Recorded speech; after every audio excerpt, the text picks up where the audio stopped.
Dear friends, good morning all of you. आपके अपने channel education पाठशाला में आपका स्वागत है। आज हम प्रश्नावली 4B के बारे में देखेंगे। जो प्रश्न 19 इस प्रकार है, 3x/4 - 4/3x = 0 को हल करना है। अब हम सर्वप्रथम प्रश्न को लिख लेते हैं।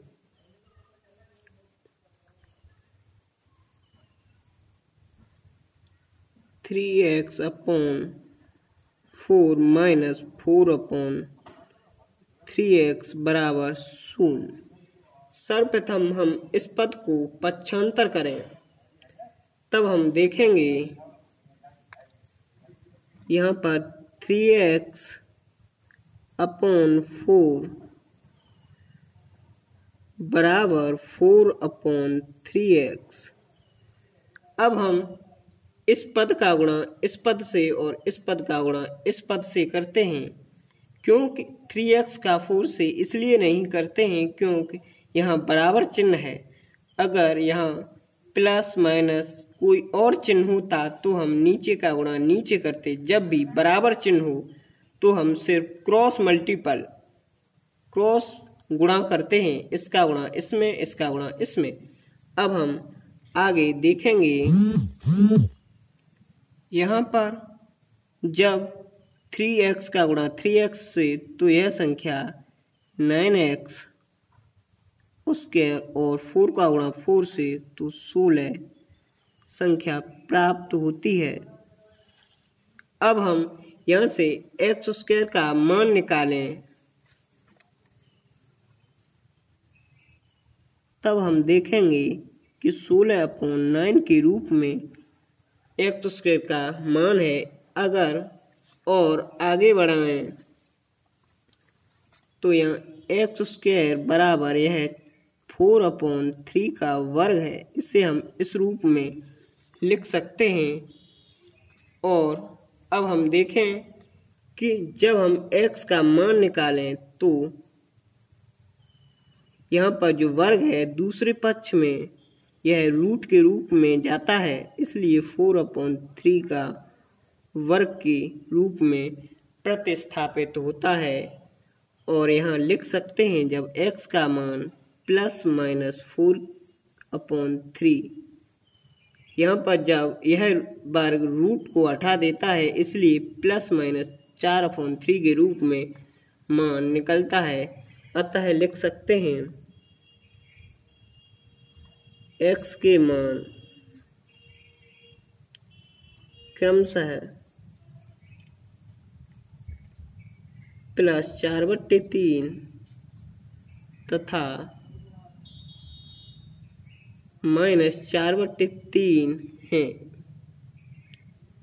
अब इसी क्रम में हम प्रश्न 20 को देखेंगे। प्रश्न 20 जो इस प्रकार है, x² - 6x + 5 = के गुणनखंड कीजिए। यहाँ पर हमें गुणनखंड विधि से हल करने हैं। इस द्विघात समीकरण को सर्वप्रथम हम लिख लेते हैं।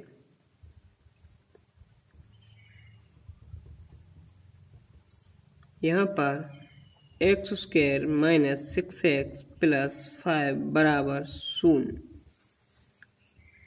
हमें पता है कि यहाँ पर जब इस पद के गुणनखंड करें तो x² का गुणांक 1 और यहाँ अचर पद 5 है, इनका आपस में गुणा करें तो यह संख्या 5 × 1 = 5 प्राप्त होती है।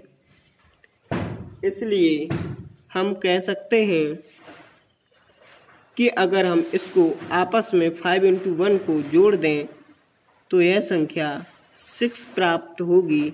यहाँ पर x का गुणांक भी 6 है, इसलिए हम 5 + 1 को लिख लेते हैं। अब हम आगे चलते हैं। यहाँ पर x² - 5 + 1 जो कि गुणनखंड के रूप में प्राप्त हुआ है, उसे हम लिखेंगे और आगे प्रश्न को इसी क्रम में बढ़ते हुए करेंगे। x² - 5x - x प्लस 5 बराबर 0। इसलिए यहाँ देखें, यहाँ से x पद कॉमन है, x माइनस 5 और माइनस 1, यहाँ से संख्या x माइनस 5 बचती है। यहाँ पर 1 है, इसलिए इस पद को और इस पद को एक कोष्ठक में लिख लेते हैं बराबर 0। अब x के मान के लिए